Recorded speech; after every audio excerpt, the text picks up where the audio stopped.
எட்டாவது அத்தியாயம். அக்ஷர பிரம்ம யோகம். அர்ஜுனன் கேட்கிறான், புருஷோத்தமா, பிரம்மம் என்றால் என்ன? ஆத்மா என்றால் எது? கர்மம் என்பது எதனை குறிக்கிறது? அதிபூதம், அதிதெய்வம் என்று எதனை சொல்கிறாய்? எல்லாவற்றிற்கும் மேலாக இந்த உடலில் உறையும் அதியக்ஞன் யார்?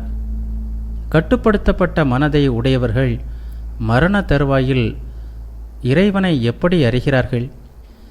இந்த கேள்விகள் மிகவும் ஆழமானவை.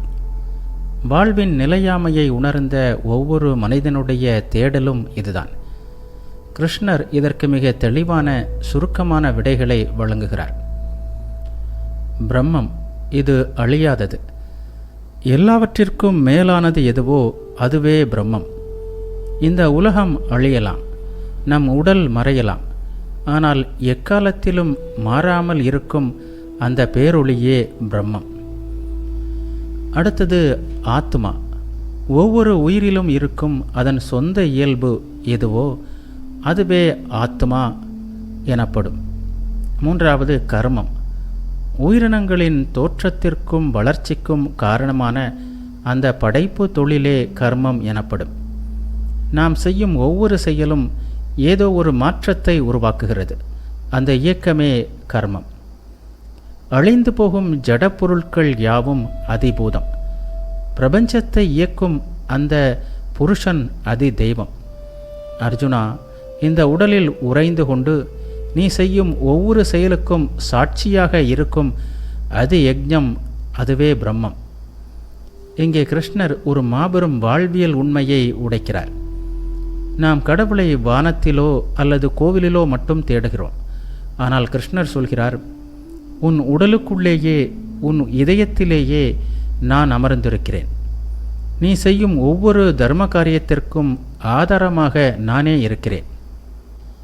யார் ஒருவன் தன் அந்திம காலத்தில் என்னையே நினைத்து கொண்டு இந்த உடலை நீக்குகிறானோ அவன் சந்தேகமின்றி என் நிலையை, அதாவது இறை நிலையை அடைகிறான். வாழ்நாள் முழுவதும் எதை நினைக்கிறோமோ அதுதான் மரண தருவாயில் நினைவுக்கு வரும். வாழ்நாள் முழுவதும் இறை சிந்தனையோடு இருப்பவனுக்கே அந்திம காலத்தில் இறைவன் நினைவுக்கு வருவார்.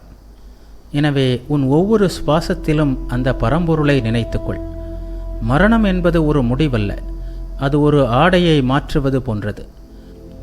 அந்த மாற்றத்தின் போது உன் நினைவு என்னிடம் இருந்தால் உன் பயணம் என்னிடமே வந்து சேரும். இதில் எள்ளளவும் சந்தேகம் வேண்டாம் என்று கிருஷ்ணர் சொல்கிறார். அர்ஜுனா, ஒருவன் தன் அந்திம காலத்தில் எந்த பொருளை அல்லது எண்ணத்தை நினைத்து கொண்டு தன் உடலை நீக்குகிறானோ அவன் அந்த பொருளையே அடைகிறான். இது ஒரு மிகப்பெரிய உளவியல் உண்மை. ஒருவன் வாழ்நாள் முழுவதும் எதை ஆழமாக நேசிக்கிறானோ, எதை பற்றி தொடர்ந்து சிந்திக்கிறானோ அதுவே அவனது கடைசி நினைவாக அமையும். எனவே எல்லா காலத்திலும் என்னையே நினைத்துக்கொள்.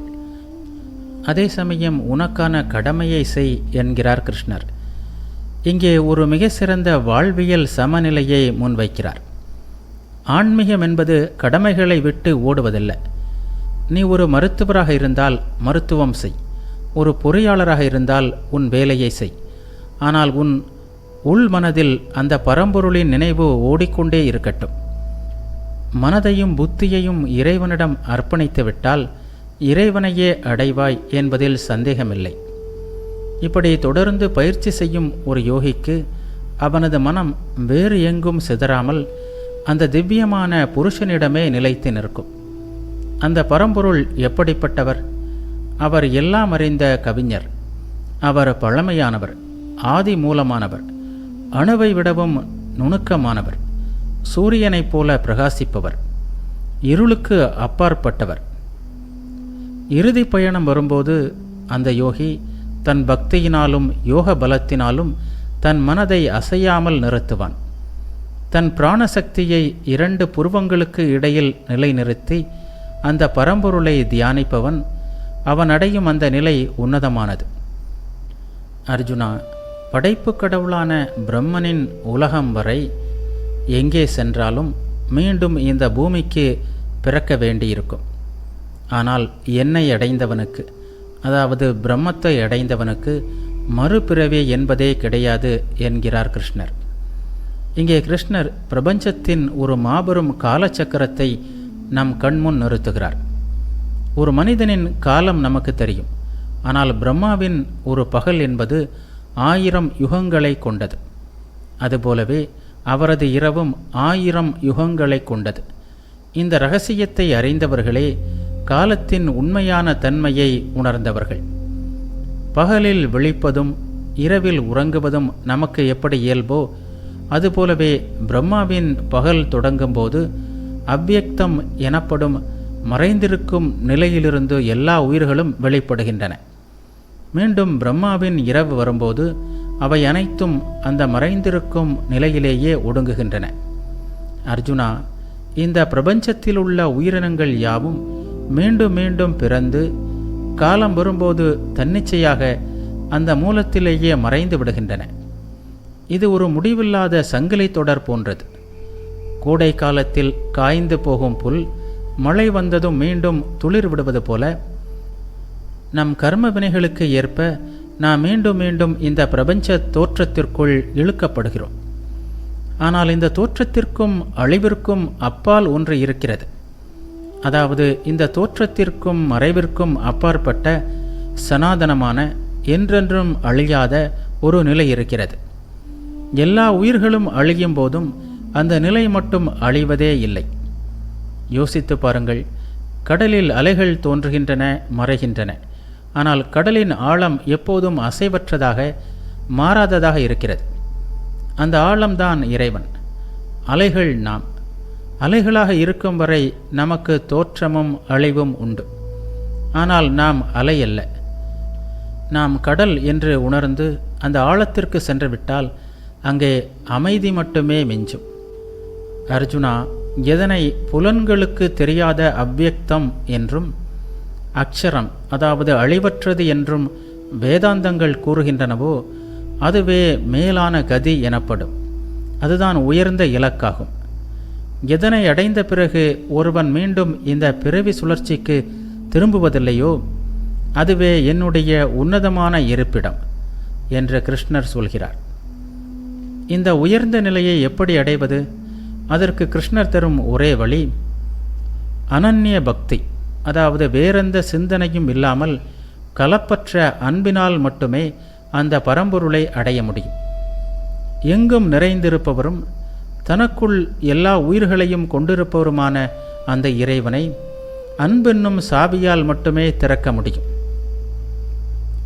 தொடர்ந்து கிருஷ்ணர் ஒரு மிக முக்கியமான ஆன்மீக இரகசியத்தை பகிர்கிறார். மரணத்திற்கு பிறகு யோகிகள் செல்லும் 2 பாதைகளை பற்றி அவர் விளக்குகிறார். ஒன்று ஒளியின் பாதை. நெருப்பு, ஒளி, பகல் பொழுது, வளர்பிறை மற்றும் சூரியன் வடக்கு நோக்கி நகரும் உத்தராயண காலம். இந்த பாதையில் செல்லும் பிரம்ம ஞானிகள் மீண்டும் பிறவாத அந்த பரபிரம்மத்தை அடைகிறார்கள். இது விடுபடுதலுக்கான பாதை. 2வது பாதை புகையின் பாதை. புகை, இரவு, தேய்பிறை மற்றும் சூரியன் தெற்கு நோக்கி நகரும் தட்சிணாயன காலம். இந்த பாதையில் செல்லும் யோகிகள் சொர்க்கலோகங்களை அடைந்து அங்கே இன்பங்களை அனுபவித்துவிட்டு புண்ணியம் தீர்ந்தவுடன் மீண்டும் பூமிக்கு பிறக்க வருகிறார்கள். இங்கே ஒளி என்பது அறிவையும் புகை என்பது அறியாமையையும் குறிக்கிறது. ஒருவன் தன் வாழ்நாள் முழுவதும் எத்தகைய எண்ணங்களோடு வாழ்கிறானோ அதற்கு ஏற்பவே அவனது ஆன்மாவின் பயணம் அமைகிறது. அர்ஜுனா, நீ எதற்கும் கலங்காதே. காலம், நேரம் இவை யோகிகளுக்கு ஒரு குறியீடு மட்டுமே. எவன் ஒருவன் எப்போதும் என்னையே நினைத்து கொண்டிருக்கிறானோ அவனுக்கு எல்லா காலமும் ஒளியின் காலமே. பகலில் மறைந்தாலும் இரவில் மறைந்தாலும் அவனது உள்ளொளி அவனை என்னிடமே கொண்டு வந்து சேர்க்கும். எனவே காலத்தின் கணக்குகளை பார்த்து அஞ்சாமல் உன் இதயத்தில் பக்தி என்னும் சுடரை எப்போதும் எரியவிடு. அந்த ஒளி உனக்கு அழிவற்ற பாதையை காட்டும். அர்ஜுனா, ஒளியின் பாதை, இருளின் பாதை ஆகிய இந்த 2 பாதைகளும் இந்த பிரபஞ்சத்தில் நிலையானவை. ஒரு பாதையில் செல்பவன் மீண்டும் பிறவாத நிலையை அடைகிறான். இன்னொரு பாதையில் செல்பவன் மீண்டும் இந்த பூமிக்கு பிறக்க வருகிறான். ஆனால் இந்த 2 பாதைகளை பற்றி தெரிந்த ஒரு யோகி ஒருபோதும் மயக்கமடைவதில்லை. அவனுக்கு தெரியும் எங்கே சென்றால் நிலையான அமைதி கிடைக்கும் என்று. எனவே கிருஷ்ணர் அர்ஜுனனுக்கு ஒரு கட்டளையை இடுகிறார்.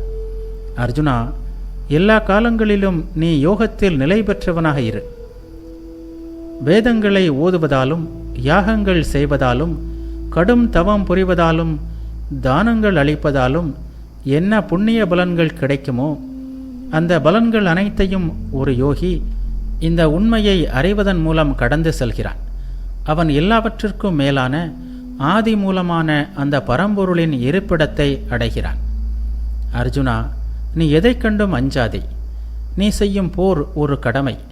ஆனால் உன் உள்மனம் எப்போதும் என்னிடம் இருக்கட்டும். வேதங்களை விட தானங்களை விட உன் மனதை என்னிடம் வைத்திருப்பதே மிக உயர்ந்த தவம். அந்த தவமே உன்னை மரணமில்லா பெருவாழ்விற்கு இட்டு செல்லும். காலத்தின் சுழற்சியில் சிக்காமல் காலத்தை கடந்த என்னோடு நீ என்றும் இணைந்திருப்பாயாக. இனி 9வது அத்தியாயமான ராஜவித்யா ராஜகுஹ்ய யோகம் பற்றி பார்ப்போம். கிருஷ்ணர் சொல்கிறார், அர்ஜுனா, பொறாமை இல்லாத உனக்கு மிகவும் இரகசியமான இந்த ஞானத்தை அனுபவத்தோடு கூறுகிறேன். இதனை அறிவதன் மூலம் நீ அசுபமான பிறவி தலையிலிருந்து விடுபடுவாய். ஏன் இந்த அறிவு ராஜவித்யா, அறிவுகளின் அரசன் என்று அழைக்கப்படுகிறது? இது மிகவும் தூய்மையானது. இதனை நேரடியாக உணர முடியும். இதனை செயல்படுத்துவதும் மிக எளிது. இது என்றும் அழியாதது. இங்கே கிருஷ்ணர் ஒரு மாபெரும் பிரபஞ்ச இரகசியத்தை சொல்கிறார். இது கேட்பதற்கு முரண்பாடாக தோன்றலாம், ஆனால் இதுவே உண்மை. கண்ணுக்கு தெரியாத என் வடிவத்தினால் இந்த உலகம் முழுவதும் என்னால் நிறைந்துள்ளது. எல்லா உயிர்களும் என்னிடமே இருக்கின்றன. ஆனால் நான் அவற்றுள் அடங்கியவன் அல்ல. இன்னும் ஒருபடி மேலே சென்று அவர் சொல்கிறார், உண்மையில் உயிர்கள் என்னிடம் இல்லை. என்னுடைய இந்த ஈஸ்வர யோகத்தை பார். நான் எல்லா உயிர்களையும் தாங்குபவன். ஆனால் நான் அவற்றுள் இல்லை. என்னுடைய ஆத்மாவே உயிர்களை தோற்றுவிக்கிறது என்கிறார். அர்ஜுனா, நீ பார்க்கும் இந்த உலகம் ஒரு நிழல் போன்றது. நிழல் தரையை சார்ந்து இருக்கிறது. ஆனால் தரை நிழல் அல்ல. உனக்கு முன்னால் நிற்கும் வீரர்கள், இந்த யுத்தம், உன் கவலைகள் அனைத்தும் என்னிடமிருந்து தோன்றியவை. ஆனால் நான் இவற்றிற்கு அப்பால் இருக்கிறேன். இந்த இரகசியத்தை நீ உணர்ந்து கொண்டால் நீ எதற்கும் அஞ்ச மாட்டாய். கடலின் அலைகளை பார்த்து பயப்படாதே. அலைகளை தாங்கும் கடலாகிய என்னை உணர்ந்து கொள். அர்ஜுனா, எங்கும் தடையின்றி வீசும் பலத்த காற்று எப்போதும் ஆகாயத்தில் எப்படி நிலை பெற்று இருக்கிறதோ அதுபோல எல்லா உயிரினங்களும் என்னிடமே நிலை பெற்றுள்ளன என்பதை உணர்ந்து கொள். காற்று ஆகாயத்திற்குள் தான் இருக்கிறது. ஆகாயத்தை தாண்டி காற்றால் எங்கும் செல்ல முடியாது. காற்று வேகமாக வீசலாம் அல்லது மெதுவாக வீசலாம். நறுமணத்தை சுமக்கலாம் அல்லது துர்நாற்றத்தை சுமக்கலாம். ஆனால் காற்றுக்கு இடம் கொடுக்கும் ஆகாயம் எதனாலும் பாதிக்கப்படுவதில்லை. அதுபோல இந்த பிரபஞ்சத்தின் இன்ப துன்பங்கள், பிறப்பு இறப்புகள் அனைத்தும் இறைவனுக்குள் தான் நடக்கின்றன. ஆனால் இறைவன் எதனாலும் பாதிக்கப்படுவதில்லை. தொடர்ந்து கிருஷ்ணர் பிரபஞ்சத்தின் ஒரு மாபெரும் சுழற்சியை பற்றி விளக்குகிறார். கல்பத்தின் முடிவில் எல்லா உயிரினங்களும் என்னுடைய பிரகிருத்தியில் ஒடுங்குகின்றன. மீண்டும் கல்பத்தின் தொடக்கத்தில் நானே அவற்றை தோற்றுவிக்கிறேன். இதனை அவர் எப்படி செய்கிறார்?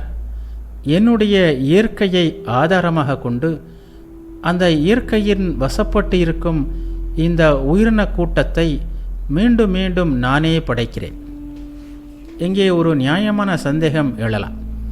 இவ்வளவு பெரிய படைப்பு தொழிலை செய்யும் இறைவனுக்கு அதனால் ஏதேனும் பாதிப்பு உண்டா? அவர் சோர்வடைவாரா? அல்லது இந்த கர்மங்கள் அவரை பற்றுமா? அதற்கு கிருஷ்ணர் தரும் பதில், தனஞ்சயா, இந்த படைப்பு செயல்கள் எவையும் என்னை கட்டுப்படுத்துவதில்லை.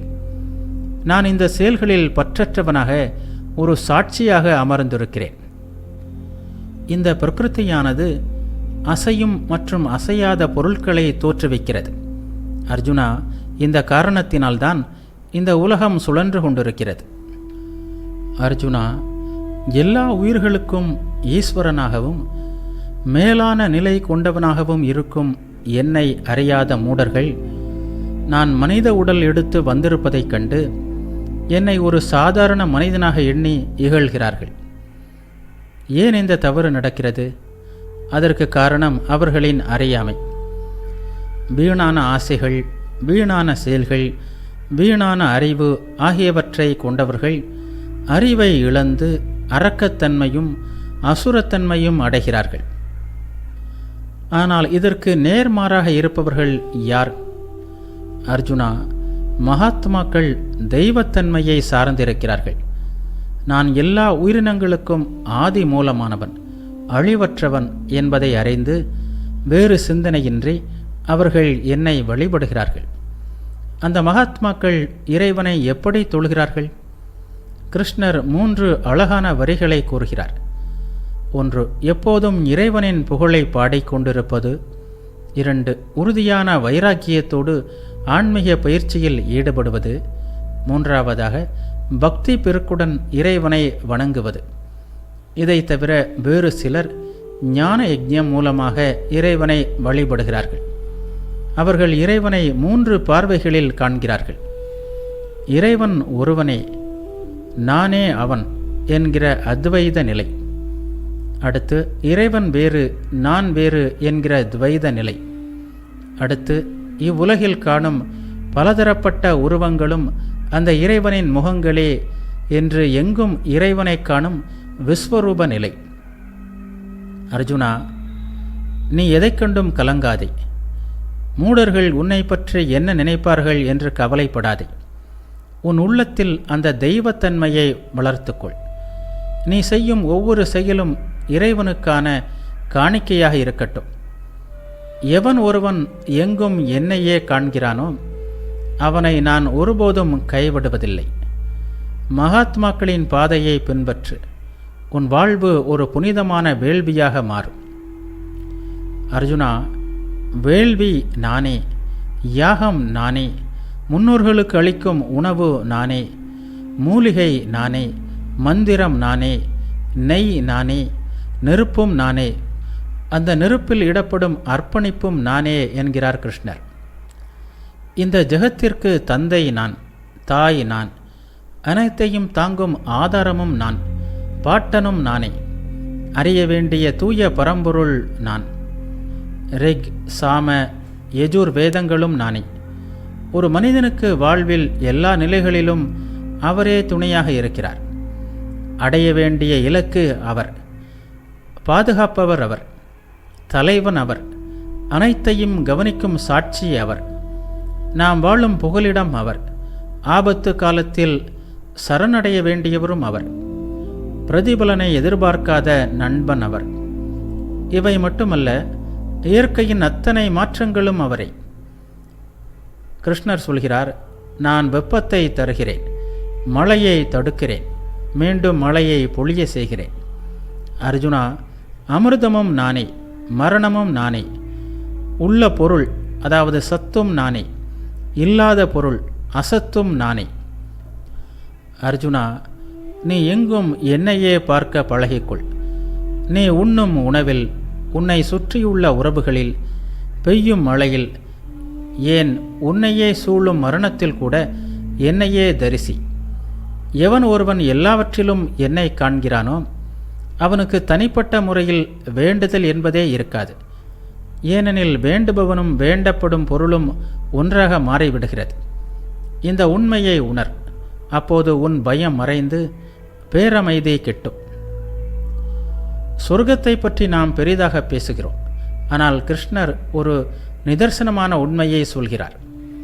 அந்த பரந்த ஸ்வர்கலோகத்தின் இன்பங்களை அனுபவித்த பிறகு அவர்கள் செய்த புண்ணியம் தீர்ந்தவுடன் மீண்டும் இந்த மனித உலகத்திற்கே திரும்புகிறார்கள். இதை ஒரு உதாரணத்தின் மூலம் புரிந்து கொள்ளலாம். நம்மிடம் பணம் இருக்கும் வரை ஒரு விலை உயர்ந்த விடுதியில் தங்கி இன்பங்களை அனுபவிக்கலாம். பணம் தீர்ந்த மறு நிமிடம் அந்த விடுதியை விட்டு வெளியேற வேண்டும். அதுபோலவே ஆசைகளோடு செய்யப்படும் புண்ணியங்கள் நம்மை தற்காலிக இன்பங்களுக்கு, அதாவது சொர்க்கத்திற்கு அழைத்து செல்லுமே தவிர நிரந்தர விடுதலையை தராது. அவர்கள் மீண்டும் மீண்டும் பிறந்து இறக்கும் சுழற்சியிலேயே உழல்கிறார்கள். இங்கேதான் கிருஷ்ணர் தனது மகா வாக்கியத்தை கூறுகிறார். வேறெந்த சிந்தனையுமின்றி எப்போதும் என்னையே நினைத்து எவன் ஒருவன் என்னை வழிபடுகிறானோ, எப்போதும் என்னுடன் இணைந்திருக்கும் அந்த பக்தனின் யோகக்ஷேமத்தை நானே சுமக்கிறேன். இந்த ஒரு வரி நம் வாழ்வின் அத்தனை கவலைகளையும் தீர்க்கும் மருந்தாகும். யோகம் நமக்கு இல்லாத ஒன்றை நமக்கு கொண்டு வந்து சேர்ப்பது. க்ஷேமம் நம்மிடம் ஏற்கனவே இருப்பவற்றை பாதுகாப்பது. நாம் நம் வாழ்நாள் முழுவதும் எதற்காக ஓடுகிறோம்? இந்த யோகத்தை அடைவதற்காக, இருப்பதை காப்பாற்றுவதற்காக. ஆனால் கிருஷ்ணர் சொல்கிறார், நீ உன் பாரத்தை என்னிடம் இறக்கி வைத்துவிட்டு உன் கடமைகளை செய். உன் தேவைகளையும் உன் பாதுகாப்பையும் நான் கவனித்துக் கொள்கிறேன். ஒரு தாயிடம் இருக்கும் கைக்குழந்தை தன் உணவை பற்றியோ பாதுகாப்பை பற்றியோ கவலைப்படுவதில்லை. அந்த பொறுப்பு தாயினுடையது. அதுபோலவே சரணடைந்த பக்தனின் பொறுப்பு இறைவனுடையது. தொடர்ந்து கிருஷ்ணர் ஒரு பரந்த மனப்பான்மையை வெளிப்படுத்துகிறார். மற்ற தெய்வங்களை முழு நம்பிக்கையோடு வழிபடுபவர்கள் கூட உண்மையில் என்னையே தான் வழிபடுகிறார்கள். ஆனால் அவர்கள் முறையான வழியை அறியாமல் செய்கிறார்கள். எல்லா ஆறுகளும் கடலை அடைவது போல எல்லா வழிபாடுகளும் அந்த ஒரே பரம்பொருளையே அடைகின்றன. ஆனால் இலக்கு மாறுபடும்போது பலனும் மாறுபடுகிறது. தேவர்களை வழிபடுபவர்கள் தேவர்களிடம் செல்கிறார்கள். முன்னோர்களை, அதாவது பித்ருக்களை வணங்குபவர்கள் பித்ருக்கள் வாழும் உலகத்திற்கு செல்கிறார்கள். பூதங்களை வணங்குபவர்கள் அவற்றை அடைகிறார்கள். ஆனால் என்னை வணங்குபவர்கள் என்னையே வந்தடைகிறார்கள். யார் ஒருவர் எனக்கு இலை அல்லது மலரை அல்லது ஒரு கனியை அல்லது வெறும் நீரை தூய பக்தியுடன் சமர்ப்பிக்கிறாரோ, அந்த அன்பினால் அளிக்கப்பட்ட காணிக்கையை நான் மகிழ்வோடு ஏற்றுக்கொள்கிறேன். இங்கே இறைவன் எதிர்பார்ப்பது பொருளை அல்ல, அந்த பொருளின் பின்னால் இருக்கும் பக்தியை மட்டுமே. ஒரு ஏழை அளிக்கும் துளசி இலை ஒரு பணக்காரன் அளிக்கும் தங்க காசுகளை விட இறைவனுக்கு பெரியது. ஏனெனில் இறைவன் நம் உள்ளத்தை பார்க்கிறான், நம் கைகளை பார்ப்பதில்லை. தொடர்ந்து கிருஷ்ணர் நம் அன்றாட வாழ்வையே ஒரு வழிபாடாக மாற்றும் வழியை சொல்கிறார். அர்ஜுனா, நீ எதை செய்தாலும், எதை உண்டாலும், எந்த யாகத்தை செய்தாலும், எதை தானமாக கொடுத்தாலும், என்ன தவம் புரிந்தாலும் அவை அனைத்தையும் எனக்கு செய்யும் அர்ப்பணிப்பாக செய். இப்படி செய்வதால் என்ன லாபம்? இப்படி செய்வதன் மூலம் நல்வினை மற்றும் தீவினை என்னும் 2 கர்ம விலங்குகளிலிருந்து நீ விடுபடுவாய். சந்நியாச யோகத்தில் நிலை பெற்ற மனதுடன் நீ என்னையே வந்தடைவாய். நாம் செய்யும் செயல்களின் பலனை இறைவனுக்கு அர்ப்பணித்துவிட்டால் அந்த செயல்களின் விளைவுகள் நம்மை பாதிக்காது. கிருஷ்ணர் தனது சமத்துவத்தை பற்றி கூறும்போது, நான் எல்லா உயிர்களிடமும் சமமாகவே இருக்கிறேன். எனக்கு பகைவனும் இல்லை, எனக்கு பிரியமானவனும் இல்லை. ஆனால் யார் என்னிடம் பக்தி செலுத்துகிறார்களோ அவர்கள் என்னிடத்தில் இருக்கிறார்கள், நானும் அவர்களிடத்தில் இருக்கிறேன். இது ஒரு கண்ணாடி போன்றது. நாம் கண்ணாடியின் முன் நின்றால் அது நம்மை பிரதிபலிக்கும். இறைவன் எப்போதும் இருக்கிறார். நாம் அவரிடம் திரும்பினால் மட்டுமே அந்த அன்பை உணர முடியும். இறுதியாக கிருஷ்ணர் ஒரு மாபெரும் நம்பிக்கையை தருகிறார். மிகவும் தீய ஒழுக்கம் உடையவனாக ஒருவன் இருந்தாலும் அவன் வேறு சிந்தனையின்றி என்னையே சரணடைந்தால் அவனை நல்லவன் என்றே கருத வேண்டும். ஏனென்றால் அவன் சரியான முடிவை எடுத்துவிட்டான்.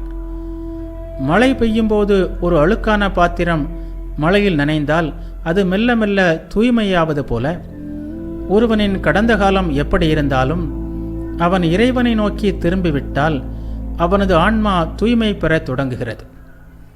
அர்ஜுனா, நீ எதற்கும் கலங்காதே. நான் பாவியோ, நான் தகுதியற்றவனோ என்று எண்ணை தயங்காதே.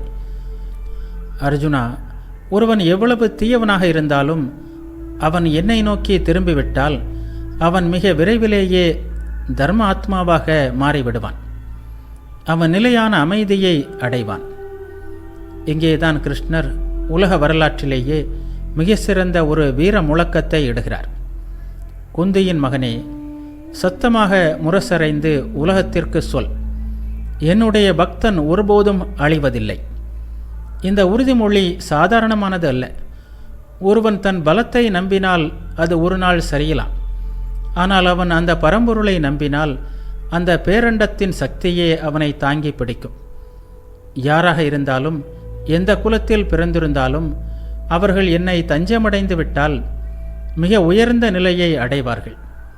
அப்படி இருக்கும்போது புண்ணியம் செய்தவர்களும் அரசர்களும் பக்தர்களும் அவர்களை பற்றி சொல்ல வேண்டுமா?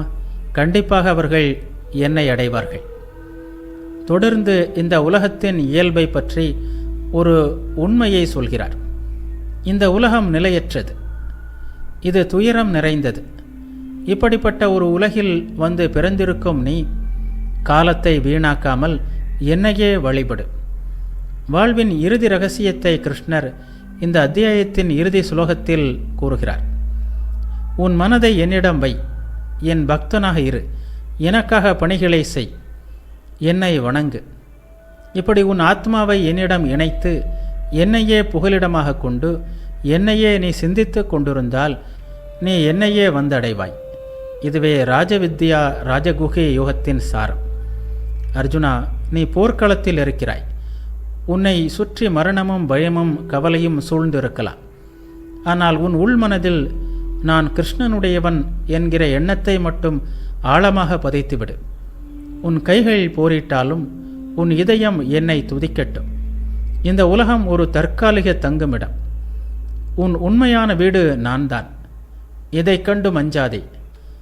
என் பக்தன் ஒருபோதும் வீழ்வதில்லை என்கிற என் வாக்கினை உன் கவசமாக ஏந்து. இத்துடன் 9வது அத்தியாயம் நிறைவடைகிறது.